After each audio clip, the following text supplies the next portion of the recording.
Hello friends, welcome to Indian study पर आपका स्वागत है। दोस्तों, आज की इस वीडियो में मैं आप लोगों के लिए UP triple S C PET का टेस्ट लेकर के आया हूं, जो कि आपके आने वाले एग्जाम जो कि 20 अगस्त को होना है उसके लिए बहुत इंपॉर्टेंट है। वीडियो को एंड तक जरूर देखिएगा, क्योंकि लास्ट में मैं आपसे क्वेश्चन ही पूछूंगा और उसका आंसर आपको कमेंट बॉक्स में बताना होगा। साथ ही साथ इस वीडियो की पीडीएफ डिस्क्रिप्शन में टेलीग्राम चैनल का लिंक दिया हुआ है, वहां से आप प्राप्त कर सकते हैं। पहला क्वेश्चन, जहांगीर द्वारा किस कंपनी को सूरत में कारखाना लगाने को अधिकृत किया गया था?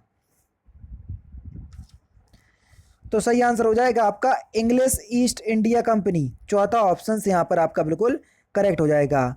पृथ्वीराज चौहान के विरुद्ध मोहम्मद गौरी के आक्रमण के समय कन्नौज पर निम्नलिखित में से किस वंश का शासन था? तो किस वंश का शासक था? तो सही आंसर हो जाएगा गेहड़वाल वंश। चौथा ऑप्शन करेक्ट। गुप्त स्वर्ण मुद्रा को क्या कहा जाता था? Important questions. तो गुप्त स्वर्ण मुद्राओं को हम क्या कहते थे? तो सही आंसर हो जाएगा सर दीनार, यानी कि दूसरा ऑप्शन यहां पर आपका बिल्कुल क्या हो जाएगा? करेक्ट हो जाएगा। जो सोने के सिक्के होते थे उनको दीनार कहते थे, और जो चांदी के सिक्के होते थे उनको रूपक कहते थे। तो दोनों ही अलग है, ध्यान रखना है ना। चलिए नेक्स्ट क्वेश्चन, जैन धर्म में संलेखना से क्या तात्पर्य है? तो जैन धर्म में संलेखना से तात्पर्य है कि उपवास द्वारा प्राण त्याग। दूसरा ऑप्शन यहाँ पर आपका बिल्कुल करेक्ट। भारतीय पुरातत्व का जनक किसे कहा जाता है? तो सही आंसर हो जाएगा अलेक्जेंडर कनिंगम को। पहला ही ऑप्शन करेक्ट। नेक्स्ट क्वेश्चन, 1833 के चार्टर एक्ट के कुछ प्रावधान थे, नीचे दिए गए कोड के आधार पर सही उत्तर दीजिए। ठीक है भैया, यहाँ पर पॉइंट दिए हुए हैं, उसके आधार पर आपको उत्तर देना है। पहला है कि इसने कंपनी के व्यापारिक एकाधिकार को समाप्त कर दिया था। बिल्कुल सही है पहला। दूसरा है इसने गवर्नर जनरल की परिषद में एक विधि सदस्य सम्मिलित किया था। बिल्कुल सही। इसने प्रेसिडेंसियों के कानून बनाने के अधिकार को वापस ले लिया। बिल्कुल सही, ये भी सही है। इसने फोर्ट विलियम के गवर्नर जनरल का नाम बदलकर भारत का गवर्नर जनरल कर दिया। ये भी बिल्कुल ठीक है, यानी कि उपरोक्त तो सभी सही हैं। तो चौथा ऑप्शन करेक्ट हो जाएगा। द्वितीय गोलमेज सम्मेलन 1931 में कांग्रेस के प्रतिनिधि के रूप में भाग लेने वाले नेता कौन थे? तो सही आंसर हो जाएगा सर महात्मा गांधी। पहला ही ऑप्शन करेक्ट। अखिल भारतीय राजनीति में गांधी का पहला साहसिक कदम क्या था? तो सही आंसर हो जाएगा सर चंपारण आंदोलन। तीसरा ऑप्शन यहां पर आपका बिल्कुल क्या होगा सर? करेक्ट हो जाएगा। नेक्स्ट क्वेश्चन सर आपके सामने, बंगाल का विभाजन करने वाला गवर्नर जनरल कौन था? तो आप सभी लोग जानते हैं कि बंगाल का विभाजन करने वाला गवर्नर जनरल कौन था? तो सही आंसर हो जाएगा सर करजन। पहला ही ऑप्शन करेक्ट। 1987 में किसने इलाहाबाद को आपातकालीन मुख्यालय बनाया था? तो लॉर्ड कैनिंग ने बनाया था सर। पहला ही ऑप्शन यहां पर आपका बिल्कुल करेक्ट। उच्चतम लवणता पाई जाती है, तो उच्चतम लवणता वॉन झील जो कि तुर्की में है वहीं पर पाई जाती है। निम्नलिखित में से कौन सा कथन जो है वो सही नहीं है? इत्मीनान से पढ़ो फिर उस क्वेश्चन का आंसर दो। तो सही आंसर हो जाएगा आपका अधिकतम तापमान की मेखला विषुवत रेखा के सहारे पाई जाती है। ये कथन जो है वो सही नहीं है। दूसरा ऑप्शन यहाँ पर गलत हो जाएगा। लवणीय जल में उगने वाले पौधों को क्या कहलाते हैं? तो इनको हम हेलोफाइट्स कहते हैं। तीसरा ऑप्शन करेक्ट। सूची एक को सूची दो से मिलाना है, जल्दी देख लीजिए। दिल्ली दिल्ली जो है वो भैया एक अर्धशुष्क क्षेत्र है। ठीक है। मुंबई मुंबई जो है उष्ण आर्द्र क्षेत्र है। उसके बाद जोधपुर जोधपुर तो भैया शुष्क क्षेत्र हो जाएगा। शुष्क क्षेत्र कौन से? हाँ भैया पहले ऑप्शन से मिलेगा। और शिलोंग जो है वो आर्द्र क्षेत्र हो जाएगा। तो यहाँ पर अगर हम देखें तो क्या हो जाएगा? दिल्ली मिला आपका कहाँ से? अर्धशुष्क से। मुंबई मिला आपका उष्ण, यानी कि 2 3 1 4। 2 3 1 4 कौन से ऑप्शन में दिया? तो सर देखो 2 3 1 सर तीसरे ऑप्शन में दिया। तीसरा ऑप्शन करेक्ट। 2011 की जनगणना के अंतिम आंकड़ों के अनुसार भारत का द्वितीय सर्वाधिक जनसंख्या वाला राज्य कौन सा है? दूसरा, पहला नहीं।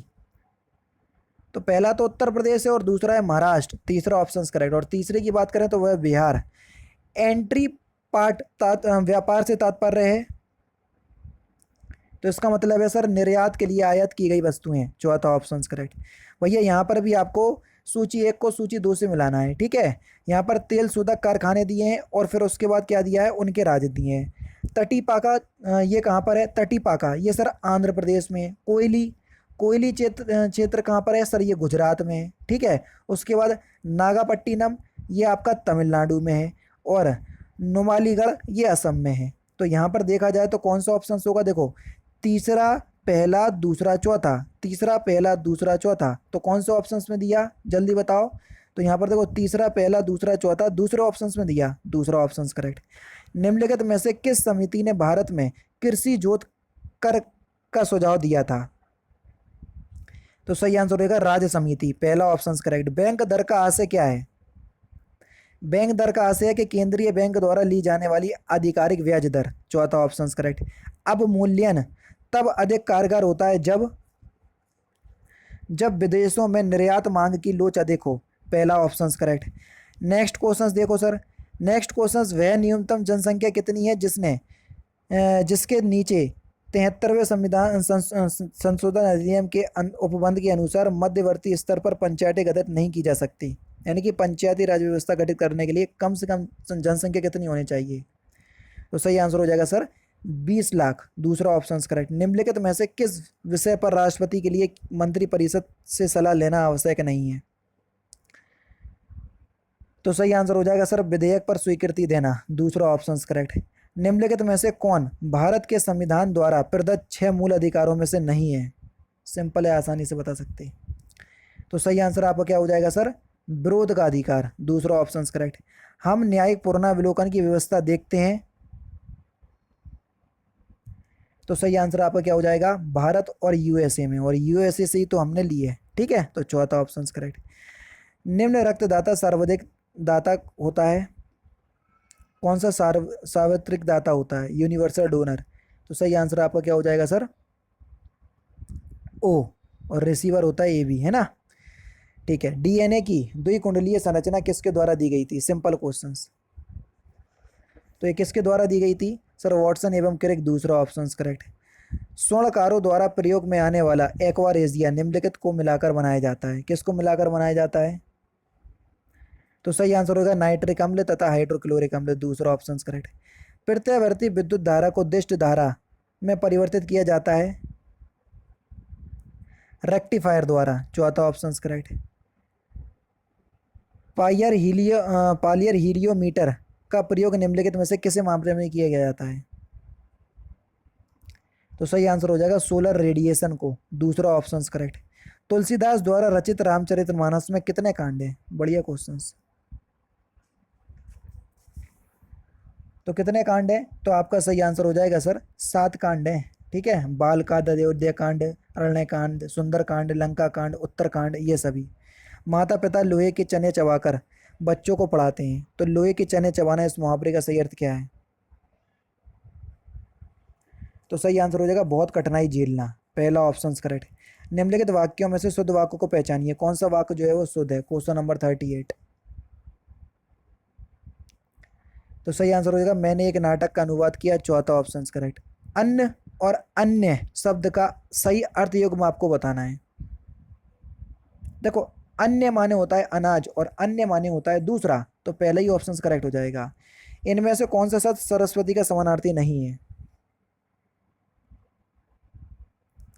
तो सही आंसर हो जाएगा सुधी, सुधी शब्द जो है सरस्वती का समानार्थी नहीं है। हिंदी नाटक अंधेर नगरी के रचयिता कौन है। तो सही आंसर आपका क्या हो जाएगा सर मुंशी प्रेमचंद्र, पहला ऑप्शन करेक्ट। मधुबनी कला कहाँ का प्रसिद्ध है, मधुबनी कला। तो सही आंसर आपका क्या हो जाएगा सर भारतीय लोक चित्रों की एक प्रसिद्ध शैली है मधु, यह बिहार के मिथिला, ठीक है, मिथिला क्षेत्र से, बेसिकली तो बिहार आता है लेकिन मिथिला क्षेत्र से, दूसरा ऑप्शन करेक्ट। निम्नलिखित में से क्या एक ग्रीन हाउस गैस नहीं है। तो सही आंसर हो कार्बन मोनोऑक्साइड, ये ग्रीन हाउस गैस नहीं है, चौथा ऑप्शन यहाँ पर आपका बिल्कुल करेक्ट हो जाएगा। सर्वप्रथम पारिस्थितिकी तंत्र शब्द का प्रयोग किसने किया था। तो ये टॉन्सले ने किया था, पहला ऑप्शन करेक्ट। नेपाली भाषा मुख्य रूप से किस राज्य में बोली जाती है। सिक्किम में बोली जाती है सर, तीसरा ऑप्शन करेक्ट। निम्नलिखित में सर्वाधिक सीमाओं वाला देश कौन सा है, सर्वाधिक सीमाओं वाला देश। तो सही आंसर हो जाएगा सर चाइना, पहला ऑप्शन करेक्ट। मृत्युदंड के मामले में क्षमा देने का अधिकार किसे है, राष्ट्रपति को, दूसरा ऑप्शन करेक्ट। मथुरा कला स्कूल कब अपने शिखर पर पहुंचा, कुषाण काल में, चौथा ऑप्शन यहाँ पर आपका बिल्कुल करेक्ट। कंपनी निगमित के दूसरा संशोधन अधिनियम 2021 के अनुसार अनिवासी भारतीय यानी कि एनआरआई के रूप में माने जाने वाले भारतीय मूल के व्यक्ति के लिए भारत में रहने की न्यूनतम अवधि कितनी है? तो सही आंसर आपका हो जाएगा सर 120 दिन। दूसरा ऑप्शन करेक्ट। और लास्ट क्वेश्चन, निम्नलिखित में से किस भारतीय संस्था को हाल ही में संयुक्त राष्ट्र का एशिया एनवायरनमेंट एनफोर्समेंट अवार्ड 2020 से सम्मानित किया गया? तो उस संस्था का नाम आपको बताना है। करंट का क्वेश्चन है तो इस क्वेश्चन का आंसर जो है आप मुझे जरूर दे दीजिएगा। इसके बाद सारे गद्यांश आ गए, फिर इंग्लिश आ गई और कुछ मैथ के ग्राफ वाले क्वेश्चन, तो इसलिए लगभग ये आपके क्वेश्चन है 55 से 60। ठीक है, अगर आपको वीडियो अच्छी लगी हो तो वीडियो को लाइक और शेयर जरूर कर दीजिएगा और इस क्वेश्चन का आंसर कमेंट बॉक्स में जरूर से दे दीजिएगा। तो दोस्तों फिलहाल की वीडियो में सिर्फ इतना ही। अगर आपको वीडियो पसंद आए तो प्लीज़ दोस्तों वीडियो को लाइक कीजिए, शेयर कीजिए और साथ ही साथ हमारे चैनल को सब्सक्राइब करना ना भूलें, क्योंकि मैं रोजाना इसी तरह के वीडियोस आप लोग के लिए लाता रहता हूँ। नमस्कार दोस्तों, जय हिंद, जय भारत।